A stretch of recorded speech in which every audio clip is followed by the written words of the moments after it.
నమస్తే.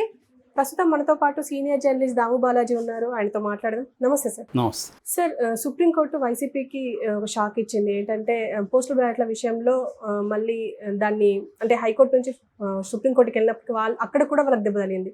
అసలు ఏంటి సార్ ఆ తీర్పు ఏంటి? మామూలుగా పోస్టల్ బ్యాలెట్ అనేది ఈరోజు ముఖేష్ కుమార్ మీన అనౌన్స్ చేశాడు. 4,61,000 మంది ఉద్యోగులు పోస్టల్ బ్యాలెట్ ద్వారా ఓటు వేశారు.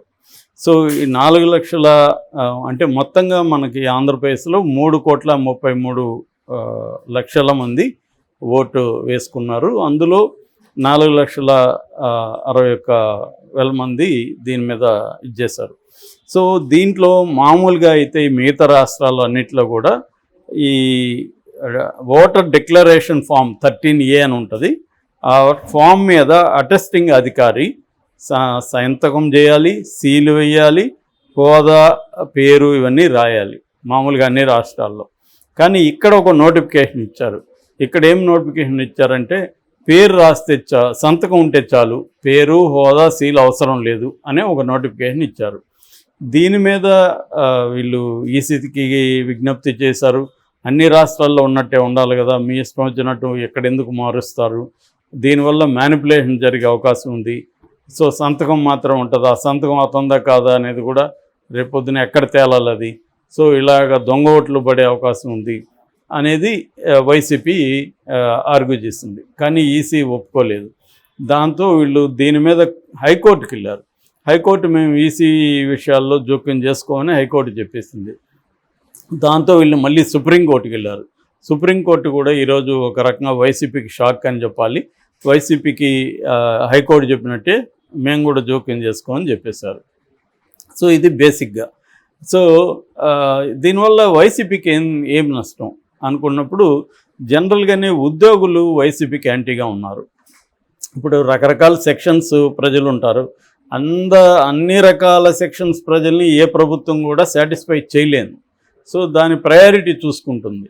ఇప్పుడు అలాగే జగన్ ప్రభుత్వం ప్రయారిటీ ఏం చూసుకునేదంటే ముఖ్యంగా పేదలు, ముసలివాళ్ళు, లేకపోతే దళితులు, ఇట్లా ఎస్టీలు, ఇలా అంటే సమాజంలో అట్టడుగున ఎవరున్నారు వాళ్ళకి ఫస్ట్ ప్రయారిటీ ఇచ్చి వాళ్ళకి డబ్బులు ఇవ్వడం, వాళ్ళ ఎడ్యుకేషన్కి హెల్ప్ చేయడం, వాళ్ళ ఆరోగ్యానికి సంబంధించిన ఆరోగ్యశ్రీలు వీటికి ప్రయారిటీ ఇచ్చారు.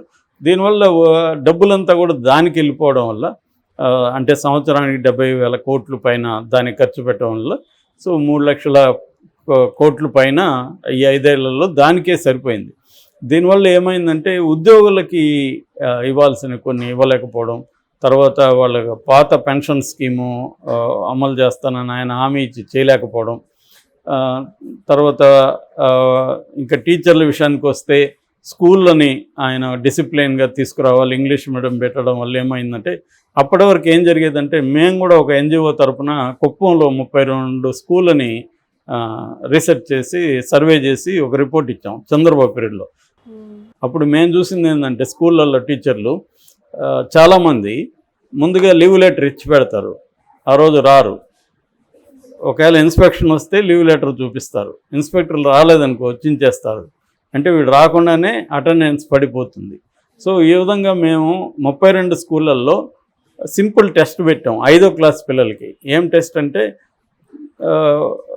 రాసి వాక్యాలు రాయమన్నాం, ఒక 10 వాక్యాలు రాయమన్నాం. 95% స్టూడెంట్స్ 5వ క్లాస్ పిల్లలు తప్పు లేకుండా వాక్యాలు రాయలేదు. అంటే 5వ క్లాస్ వరకు కూడా తెలుగులో వాక్యం రాయడం కూడా నేర్పిలేదు టీచర్లు.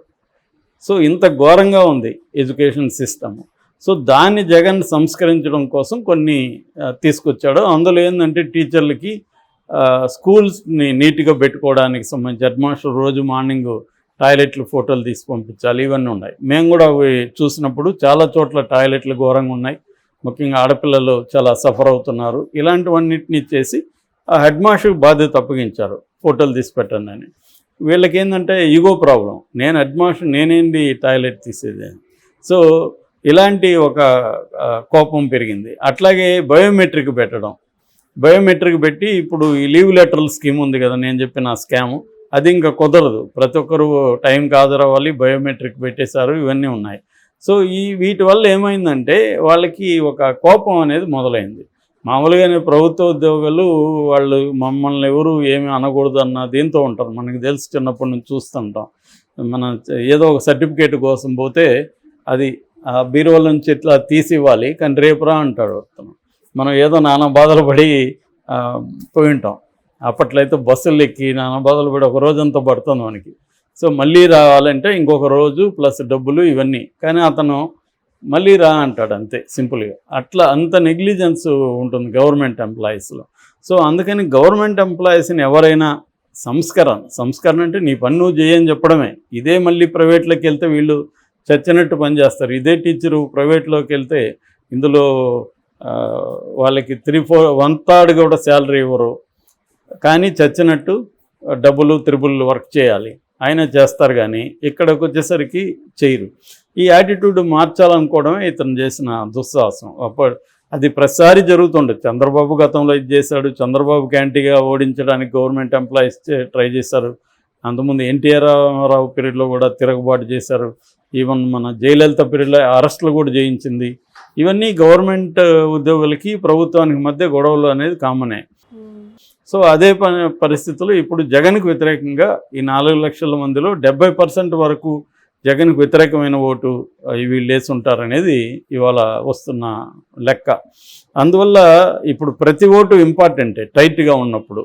సో ఇప్పుడు ఇదేమన్నా మ్యానిపులేట్ జరిగి ఈ సంతకాలు ఫ్రాడ్ ఏమన్నా జరిగితే, ఎందుకంటే ఆల్రెడీ ఈసీ తెలుగుదేశం కూటమికి అనుకూలంగా నిర్ణయాలు తీసుకుంటుంది. ఇది క్లియర్గా ఇప్పుడు ఈసీ తను రూల్ బుక్కి బైడ్ అయ్యి అన్ని రాష్ట్రాల్లో ఎలాగుందో అలాగే ఉండాలి కదా, ఇక్కడెందుకు మారింది, దానికి ఆన్సర్ లేదు. ఇట్లా అనేక విషయాల్లో ఈసీ క్లియర్గా తెలుగుదేశం కూటమి వైపు పనిచేస్తుంది. సో కోర్టులు కూడా చాలాసార్లు విచిత్రంగా బిహేవ్ చేస్తుంటాయి. ఒకసారేమో ఇన్వాల్వ్ అవుతాయి, ఒకసారేమో మేము ఇన్వాల్వ్ కామని చెప్పేస్తాయి.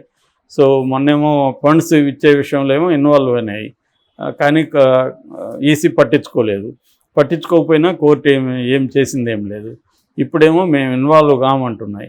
సో అంటే అది కూడా ఒక కాన్స్టిట్యూషనల్ బాడీనే కదా ఈసీ. వాళ్ళ రూల్స్ని వాళ్ళే పాటించకపోతే, పైగా ఒక రాష్ట్రంలో ఒకటి ఇంకో రాష్ట్రం ఉన్నప్పుడు ఎవరికి చెప్పుకోవాలి? కోర్టుకి చెప్పుకోవాలి. కోర్టు నేను ఇన్వాల్వ్ కానంటే ఇంకెవరికి చెప్పుకోవాలి? ఈ కండిషన్ ఇప్పుడు ఆంధ్రప్రదేశ్లో ఉంది. దీన్ని వైసీపీకి షాక్ అంటున్నారు, కానీ నాకు తెలిసి డెమోక్రసీకే షాక్.